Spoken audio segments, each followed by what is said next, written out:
I wasn't invited, not even a courtesy call.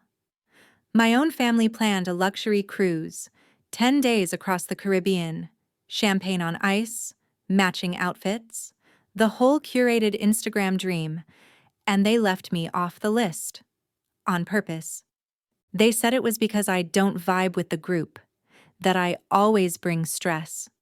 But what they really meant was that I made them uncomfortable, because I worked too hard, because I didn't laugh at my brother-in-law's sexist jokes, because I didn't pretend to forget what my sister said to me after Mom's funeral. You're just angry because no one ever picks you. That line still burns. It echoed in my head the day I stood at the port anyway, ticket in hand, uniform pressed, heart pounding. Not to sneak on board, but because this time, I own the ship. They didn't know I'd been appointed interim captain of the very cruise line they booked through. They didn't know I'd be on that ship, that morning, on that bridge. So when the chief officer turned, spotted me in uniform, and saluted, "Welcome aboard, Captain," I smiled, and I laughed. Not out of spite, but because sometimes the tide turns when no one is watching. And sometimes the girl they tried to leave behind ends up steering the whole damn ship. But what they did next, when they realized who I really was? That part, you won't believe. Hi, my name is Adrienne Cole, and this is the story of how my family tried to erase me from their picture-perfect cruise, only to realize they'd set sail right into my waters. But before I share my story with you, I'd love to know you're here with me. Drop a simple hi in the comments so I know you're listening, or tell me where you're watching from. I love seeing how far my story can reach. If this story touches you, please consider subscribing. It means more than you know to have someone truly hear me. Thank you. And now, let me tell you everything. I woke up before sunrise, like I always do. Old habits from the Navy die hard. The apartment was quiet. Too quiet, maybe, but I liked it that way. Clean countertops, coffee brewing, the steady crash of waves outside my Miami window. Some mornings, it felt like peace. Other mornings, like exile. I glanced at my phone while waiting for the coffee to finish. No missed calls, no messages. Just a glowing notification from Instagram. Celeste's story. My little sister, the family's PR darling. She'd posted a photo of a champagne glass against a luxury deck rail with the caption, "Gentry Summit 2025 loading, only the real ones on board." The phrase hit me harder than I expected. My stomach clenched before the caffeine even kicked in. Today was embarkation day for the annual Gentry family cruise. Eleanor Blue, the luxury ship my father loved more than any of us. I hadn't been on board since last year, when I, quite literally, saved it. Storms had rolled in off the Keys, and the only reason the ship made it back to port was because I'd taken the helm, rerouted the course, and coordinated the response team. I thought maybe this year, they'd remember that. Maybe this year, I'd get the invite. But there was nothing. No formal invitation, no email, not even a passive-aggressive group chat. I told myself I didn't care, but my hand stayed still on the coffee mug, and I stared at the steam for longer than I'd admit. When I finally opened my laptop, a stray email caught my eye, forwarded accidentally maybe. The sender, Celeste's assistant. Subject, cabin assignment adjustments. My name wasn't listed. Instead, it read, Cabin 12 reassigned to Carter, Pilates coach. No need to mention Alana. I let out a breath that felt heavier than I thought it'd be. Not a sigh, more like something inside me deflating. It wasn't just about being left out. It was about being erased. Quietly, cleanly, as if I never mattered. But I didn't throw the laptop. I didn't send a text. I didn't even unfollow Celeste. I poured more coffee, stronger this time. Then I walked to the back closet, opened the safe, and pulled out a thick folder. Inside, ownership records for Eleanor Blue, my standing contract with the Naval Reserves, valid certification as the acting captain with maritime command clearance, all signed, all current, all legal. They'd forgotten something. Maybe they thought the ship was theirs because they threw the parties and wore the white linen. But they forgot that you can't launch a vessel of that size without someone authorized to sign off. Someone like me. That night, before I turned off the lights, I opened my leather notebook, the one I've always carried since my second deployment, and wrote just one line. They erased me from the list. They forgot who signs the departure. And with that, I knew something had shifted. The silence they'd wrapped around me for years had become my armor. And now, I was done letting them write me out of my own story. The next morning, I skipped my usual routine. No yoga, no morning jog on the boardwalk. I sat at the kitchen counter with my laptop open, surrounded by a pile of binders and folders, each one thicker than the last. Naval protocol, maritime law, corporate partnership clauses. I combed through every line like a woman hunting for landmines in her own backyard.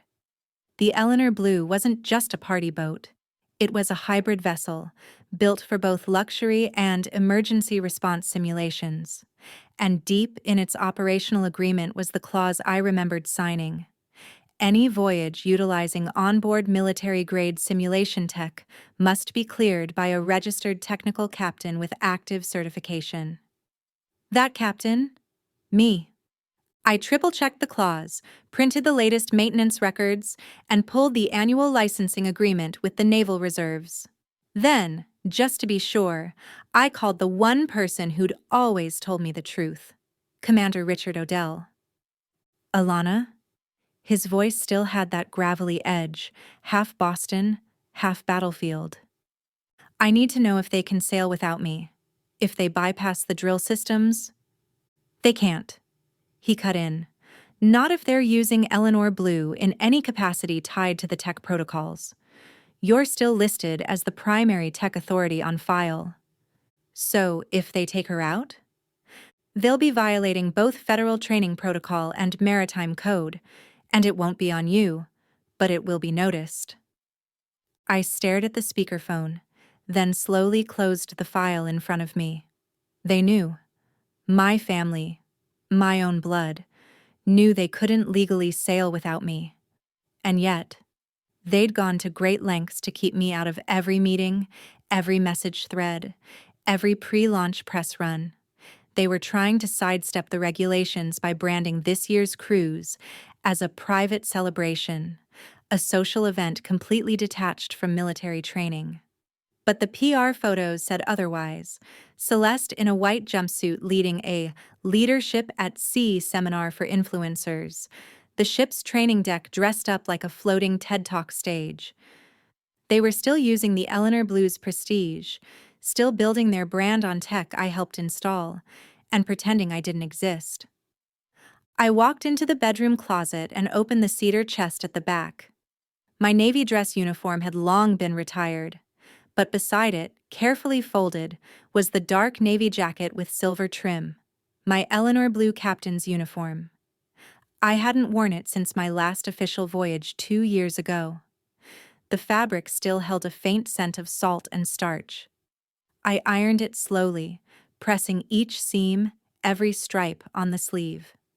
I tucked my certificate of command into the folder, along with the original contracts and a laminated copy of the ship's registration. Then I packed it all into a black leather bag. No posts, no warnings, no text to Celeste or my ex-husband, who'd probably be on board pretending he never knew how this ship actually worked. I simply ordered a ride to the port of Miami. No dramatics, no announcement. Just quiet, surgical intent. The driver didn't say much on the way there, and I didn't offer anything. As we pulled up to the restricted dock entrance, the morning sun hit the Eleanor Blue like a spotlight. Sleek, towering, arrogant. She was already docked and bustling with staff in linen uniforms and guests dragging pastel luggage. The banner strung across the pier read, Gentry Summit 2025, The Voyage of Visionaries. What a joke. I stepped onto the dock, walked straight past the security desk, and placed my credentials folder gently on the table. The young officer behind it looked up, confused. "Ma'am, can I help?" I cut him off with a smile. Not cold, not kind, just anchored. "They forgot I wasn't invited," I said, sliding over the file. "But I was always authorized." The pier was dressed like a champagne-soaked runway. Strings of lights wrapped around brass poles, pastel banners fluttered in the wind, and someone had the audacity to hire a string quartet, playing some overly cheerful Bach, as if this were the coronation of a queen. At the center of it all stood Celeste, hair blown out, makeup flawless, flanked by Henry and Edward like polished campaign managers at a yacht club fundraiser. A live stream camera hovered near her face as she raised a crystal flute to the crowd. "Cheers to tradition, legacy, and loyalty," she said, her voice silky sweet. "We only sail with those who understand it." The crowd clinked glasses. A few guests applauded. The mood was light, celebratory, exclusive. My absence wasn't even acknowledged. It was as if I had never been part of this family to begin with. I didn't wait for the toast to end. I stepped onto the lower pier in full view. Dark navy uniform, cap in place, silver captain's bars shining like a challenge. No one noticed at first. The attention was on Celeste, on the music, on the spectacle. But then the chief officer, an older man named Carlton who'd served with me during our earliest training runs, turned. His voice rang clear over the speakers, cutting through the violins like a dagger through lace. "Captain Gentry on board?" he said, loud enough for the live stream mic to pick up. "Welcome aboard, ma'am." The dock went silent. Celeste's hand froze mid-toast. Henry dropped his glass. It shattered on the deck. Edward, ever the strategist, looked away, pretending to study the clouds. The crew shifted uneasily. One of the junior engineers, Sasha, I think, offered a tentative nod in my direction. Carlton stepped aside respectfully as I passed. I didn't acknowledge the audience. I wasn't there for applause or explanation. Without a word, I walked past the reception table, past the floral arrangements and champagne towers, and straight up the gangway to the technical command deck. The security guards didn't question me. My ID badge was still valid, my face too familiar. As I entered the command center, I flipped open my notebook, already opened to the maintenance checklist. I ticked off each requirement with the precision of someone who'd done it 100 times. Fuel logs, simulation systems, emergency override tests, satellite uplinks. When I reached the final page, I signed my name in black ink. A calm satisfaction settled over me as I handed the clipboard to the chief engineer. "Now she's safe to sail," I said simply. Unbeknownst to me, one of the event staff had filmed the moment from the back deck. In the shaky footage, I could be seen inspecting the systems, signing off, then uttering the line with quiet command. The video hit social media within the hour. By nightfall, it had been clipped, captioned, and remixed across every platform imaginable. One version played slow motion with orchestral music. Another zoomed in on my signature. But the comments were what mattered most. "Wait, she's the actual captain? So the outcast was the reason this ship floats? Not the vibe they were expecting, huh?" I didn't respond. I didn't need to. Let them discover the truth in pieces. I was done explaining who I was. From this point forward, I'd let my presence do the talking. And judging by the echo in Celeste's frozen smile, the silence was louder than anything I could have said. Dinner was served beneath string lights and engraved brass lanterns on the VIP deck, where the linen napkins were folded into origami swans and the wine had labels longer than the guest list. My name wasn't on the seating chart. No surprise there. but one of the junior engineers, Sasha, waved me over with an awkward smile and pointed to a modest folding table near the control panels. "Staff eats here," she said. "You belong with us." I thanked her quietly and took a seat, ignoring the sharp stare slicing through the crowd like a heat laser. Celeste sat at the head table in a pearl gray dress, her eyes locked on me as if she could will me out of existence. She didn't approach at first. She watched, measured, calculated. Then, as the second course was being served, some overpriced sea bass with truffle foam, Celeste glided across the deck, heels clicking like the start of a countdown. She leaned close and spoke through a frozen smile. "You really think you have the right to ruin our family's vacation?" I didn't rise. I didn't flinch. I simply lifted my glass, took a calm sip of water, and replied, "I'm not here on vacation. I'm on duty. On a vessel I'm authorized to operate." Her face twitched, just slightly, like a hairline crack running through glass. Before she could respond, the ship jerked, a subtle but telling lurch, and then the bridge speakers crackled with an automated alert. "Navigation deviation, 10 nautical miles." The dinner crowd froze. Henry, ever the fool, stood and shouted toward the upper deck. "This is exactly why women shouldn't steer ships." His voice echoed like a rotten joke no one dared to laugh at. I didn't look at him. I stood and moved swiftly toward the control panel, my fingers moving instinctively. The interface was unfamiliar. Someone had replaced the Navy-grade navigation system with a commercial model, cheap, shiny, but riddled with firmware bugs. Celeste's doing, no doubt. I recalibrated the input, bypassed the faulty tracking node, and rebooted the satellite sync. 7 minutes. That's how long it took to fix their mess. I didn't announce it. I simply walked back to my seat, sat down, and picked up my fork. But word traveled faster than waves. Sasha posted a quiet update on the crew's internal channel. "Captain Gentry just saved our course." Within an hour, that post was screenshotted, reshared, and picked up by a maritime blogger with over 500,000 followers. One caption read, "The woman they didn't invite just saved the ship they're flaunting." The comments rolled in.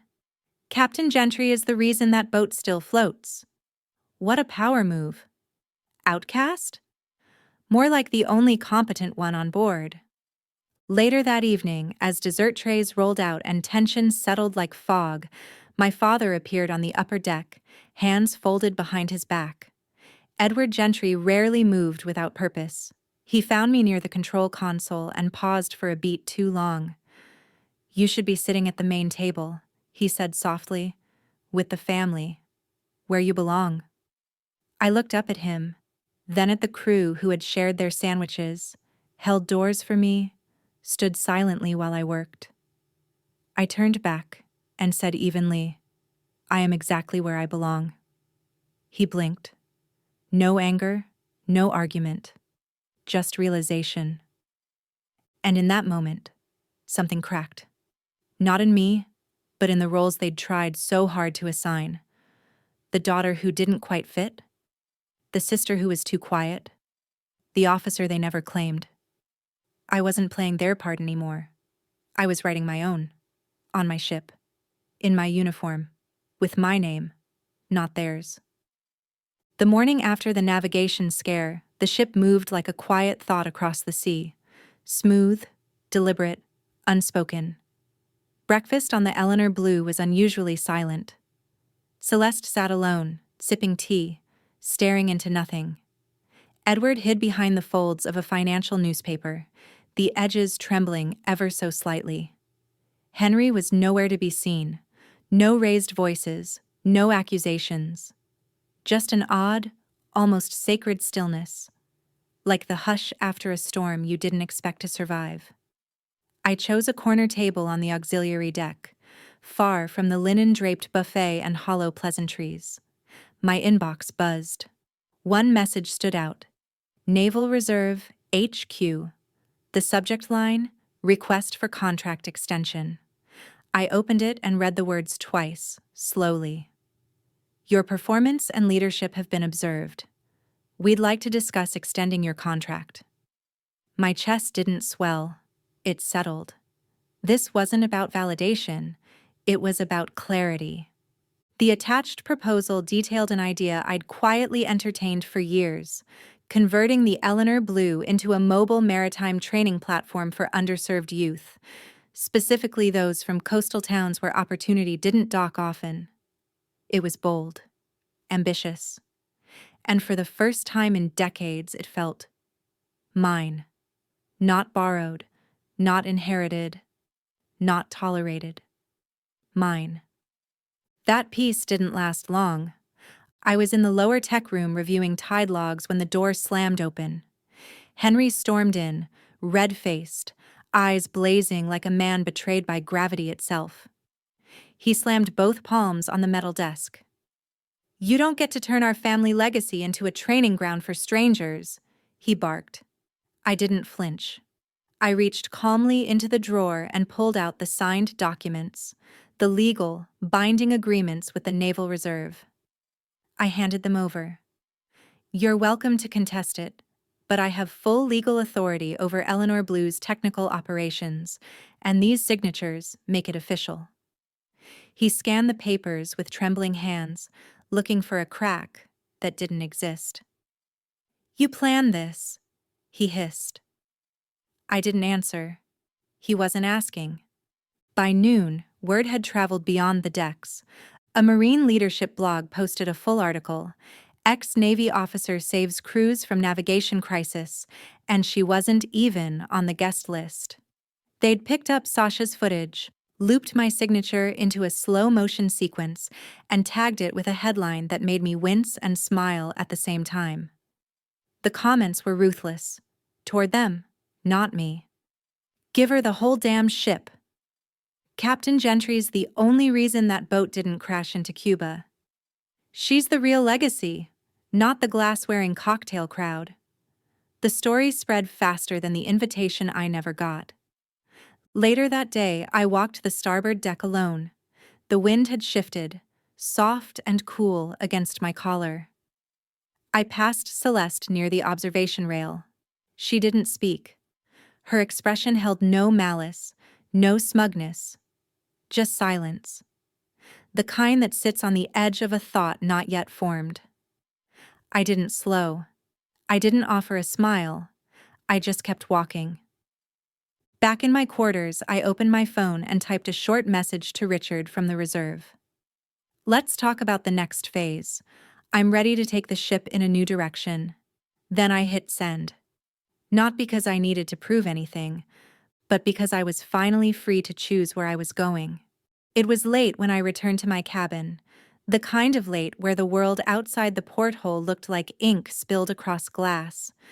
I dropped the binder of updated schematics on the desk, too tired to even unlace my boots, when I noticed something that hadn't been there before.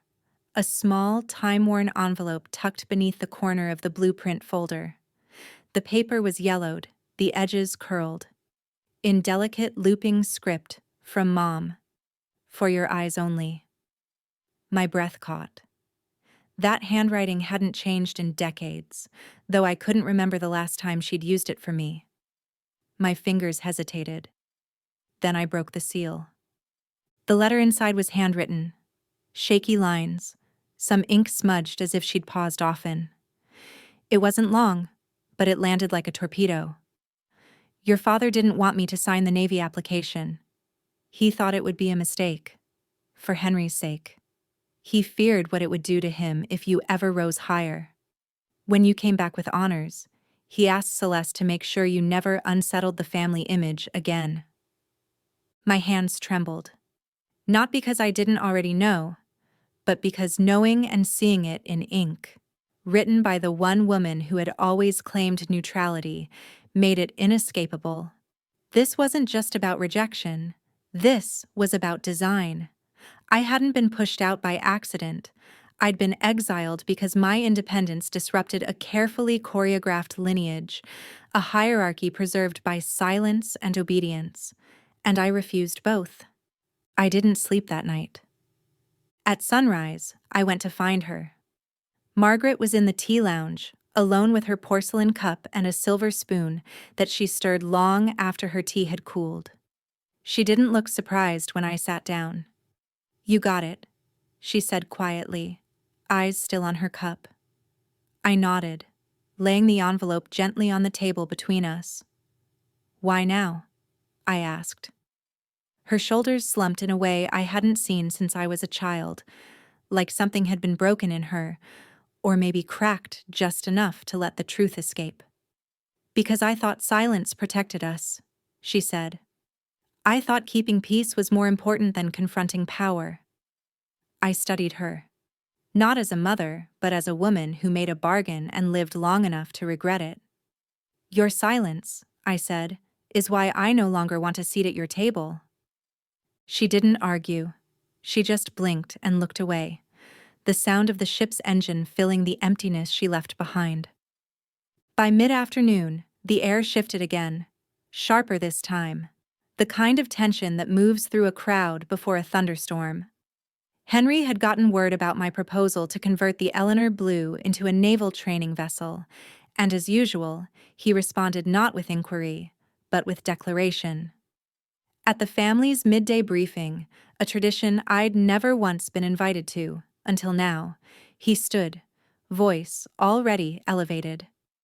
"She's hijacking the family's legacy," he shouted, waving a printed copy of the contract I hadn't even submitted yet. "She's turning our ship into a boot camp for strangers. I will sue. You don't get to override legacy with personal vendettas." I stayed seated. "I didn't override anything," I said calmly. "I executed authority granted by the ship's charter. You'd know that if you ever bothered to read it." Murmurs followed. Celeste looked away. Edward adjusted his tie. No one defended him. No one stopped him either. But for once, I didn't need anyone to. This wasn't about approval. It was about control. And for the first time, I wasn't asking for either. Henry stormed out, chest heaving, hands clenched, but the ship kept moving. And so did I. The envelope was thin but heavy, like it had been holding back more than paper. That morning, as I opened my email to check schematics, an unexpected alert pinged in. "You are hereby summoned." My eyes skimmed the rest. Henry had filed a lawsuit, officially accusing me of technical abuse and unlawful inheritance disruption. I didn't laugh. I didn't curse. I just stared at the screen as the absurdity settled in. My brother, who hadn't read a blueprint in his life, was now trying to paint me as the thief. That night there was a knock on my cabin door. I opened it to see Celeste. Her makeup was off, her hair pulled back, face bare in a way that almost looked honest. She didn't ask to come in, just handed me a small black USB. "I wasn't going to pick sides," she said, "but I can't let him bury the truth anymore." I took it. She turned without waiting for a response. When I plugged it into my laptop, I didn't blink. It wasn't a surprise, just confirmation. Inside were files, bank records, repair invoices, maintenance logs, painstakingly altered by Henry to reroute funds from the ship's operations to his private ventures. A yacht docked in Croatia. A consulting firm that existed only on paper. Fabricated crew over time. He hadn't just neglected the family legacy, he was bleeding it dry. I found her again the next morning. We sat outside on the maintenance deck, where the morning air still smelled like salt and metal. Celeste wrapped her arms around herself like she was cold. "I used to think you just liked making noise," she whispered. "But now I see. You weren't trying to draw attention. You were trying to survive. You were just brave enough to do it without asking anyone's permission." I didn't speak for a while. Then I said, "That's the difference between us. I wanted freedom. You wanted approval." She nodded. And for once, she didn't defend herself. The hearing was held that afternoon in the lower deck lounge. It wasn't a courtroom, But the tension was sharper than any trial I'd ever been in. Present were legal counsel, board representatives from the family's ownership trust, and a few longtime investors. Henry arrived smug, until I started presenting. I laid out my documents one by one, each like a rivet into steel. The original ship's charter, the federal training authorization, letters of commendation from the Naval Reserve, and then their eyes followed my hand as I slid the file marked with Henry's name across the table. Itemized, cross-referenced, certified. Silence followed. For a man who liked to talk over everyone, Henry suddenly found himself choking on his own breath. "You ruined my reputation," he muttered. "You embarrassed me in front of our whole legacy." I leaned forward, voice low but firm. "You did that all by yourself. I just gave you a mirror." Margaret stared down at her hands. Edward opened his mouth, but she placed one on his wrist without lifting her eyes. He closed it again. I stood. My voice didn't shake. "I'm not here to reclaim a seat. I'm here to end the chapter you tried to write without me." The deck had never looked so polished. White linen, crystal glassware, spotlights illuminating the Eleanor blue like a stage. The Legacy Night Banquet was the final act in this twisted play, and I wasn't on the guest list. Naturally. My name was absent from the seating chart, but I walked in anyway, folder in hand, dress simple, eyes sharp. Valets glanced sideways. No one moved to stop me. Celeste took the stage first, poised as ever, wearing the heirloom sapphire necklace like a coronation. "Tonight," she said, "we honor the strength of the gentry name. The Eleanor Blue represents more than a vessel. It is tradition, responsibility, and only those who understand its weight are fit to carry it." Her voice coated the crowd in velvet. Her eyes slid past me like I was a ghost. The subtext was loud. I was still an outsider in their script. I stood. "I'd like to offer a few words about what legacy really means." Heads turned, forks paused. No one interrupted. I opened the folder and began to lay them out. The original purchase agreement for the Eleanor Blue, paid in part by my consultancy when the family fund had dried up. Bank transfers, federal partnership contracts. The official agreement with the Naval Reserve to use the ship as a mobile leadership vessel. In black and white, notarized and indisputable. I wasn't here to argue. I was here to document. Henry couldn't help himself. "What more do you want?" he barked. "You've had your spotlight. Are you trying to steal what's left of our family name?" I didn't flinch.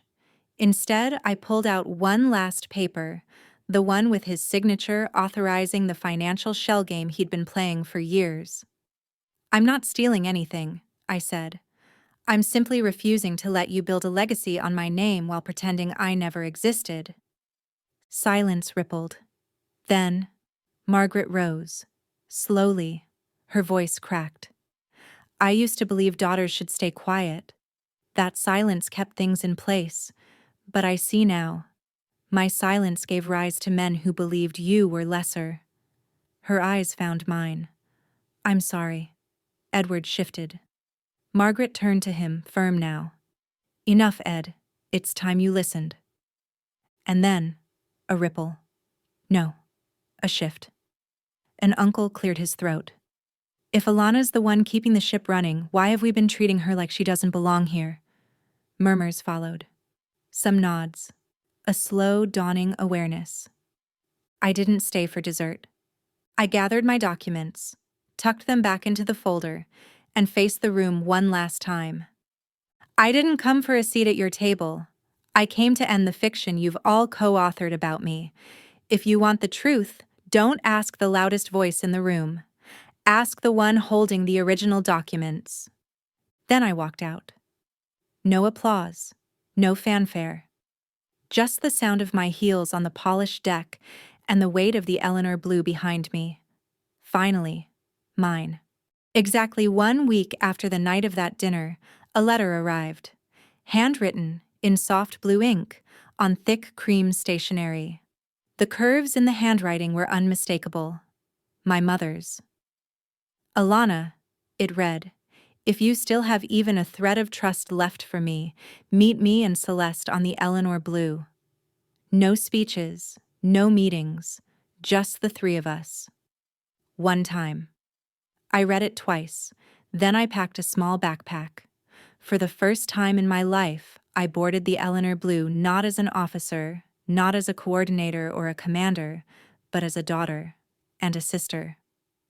The sky was soft gray as we sailed out of the marina. On the upper deck, Margaret walked slowly, her steps unsure but her gaze steady. She handed me a thin folder filled with loose papers. They're sketches, she said. Journal entries. From when I was younger. Before I chose silence over chaos. I leafed through the pages. They were raw, unfiltered.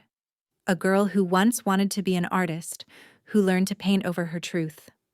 I was taught to stay proper, polished, palatable, she said. But you chose truth. That's braver than I've ever been. And I'm proud of you. Even if I haven't always known how to say it. Celeste sat cross-legged on a bench nearby, arms hugging her knees. I used to think being in control meant I was strong, she said, voice quiet but certain. Controlling my image, my interviews, even the way people remembered Summit. It made me feel safe. But every time you showed up, I felt like I was only ever a supporting act. I didn't say anything right away. Instead, I walked to the simulator panel and powered up the emergency helm interface. Take the wheel, I told her. I'll coach from here. She froze, then stepped forward hesitantly. Margaret stood behind us, silent and still, her presence grounding. A swell hit. Unexpected, but not dangerous. The system pitched slightly. Stay calm, I said. Follow the reset protocol, trust yourself. Celeste's hands trembled, but she made the right moves. Not perfectly, but intentionally. When she steadied the heading, she exhaled shakily and smiled, through tears. We watched the sun dip below the horizon, casting long shadows across the deck. None of us spoke, but somehow nothing more needed to be said. I didn't return for an apology. I returned to find out if change was possible, and if I still had it in me to believe. Forgiveness isn't something you owe, but for the first time, I had a reason to try. 1 year later, Miami felt like a different universe. I stepped out of my sunlit apartment wearing a navy polo embroidered with the logo, Horizon Blue, Survival Academy. I no longer served full-time on the Eleanor Blue. She had been recommissioned as a training hub for the Naval Reserve. But I remained her lead curriculum architect, just not her captain. On my kitchen table sat a neatly folded newspaper. The headline above my picture read, Captain Gentry, Building Bridges Beyond Blood. I didn't read the article. I already knew what it said. That year, we expanded the academy into a full-scale training program for at-risk youth, something I'd once only dared to dream. And that dream had impact. 2 separate trainee units had already used their survival skills to rescue swimmers during local storms. After a speaking event, someone in the audience asked, "Do you still talk to your family?" I smiled. Family is a complicated word, I replied. But if it means giving each other space to be honest, then yes, I'm building one again. On my terms. Weeks later, a package arrived, unmarked except for my name in looping cursive. Inside was a painting, oil on canvas, the Eleanor Blue, caught in the first rays of sunrise, with the silhouette of a woman standing at the bow. A note was taped to the back. Thank you for giving me the courage to live honestly. I hung it in my office, right next to the map from my first mission. Celeste didn't join the academy, but she sent quarterly donations from her new fashion line, earmarked for student scholarships. We didn't text every day, but every few months she'd message. Need help designing the next promo video? Sometimes I said no. Other times, yes. We didn't talk about Summit anymore. We didn't need to. On a Tuesday morning, I stood on the deck of our new training vessel, smaller than Eleanor Blue, white-painted, sleek, quietly dignified. Its name was Liberty Wake. I pulled my sunglasses up, faced the line of trainees, and said, "When the wind picks up, don't wait for someone else to save you. Learn to hold steady, then teach someone else how to steer." And as the camera panned wide, capturing the sea behind me and the sunlight ahead, I realized something. I hadn't just survived the storm. I had learned to chart a new course, on waters I chose, with a name I earned, and a truth no one could erase. Sometimes it's not the battles we win that define us, but the quiet strength it takes to walk away from the war altogether. Healing doesn't always come from apologies. It often begins the moment we choose to stop proving and start becoming. You don't need permission to redefine your worth. You just need truth and the courage to live it. If this story moved you, leave a comment below. Subscribe for more. I'd love to walk this journey with you.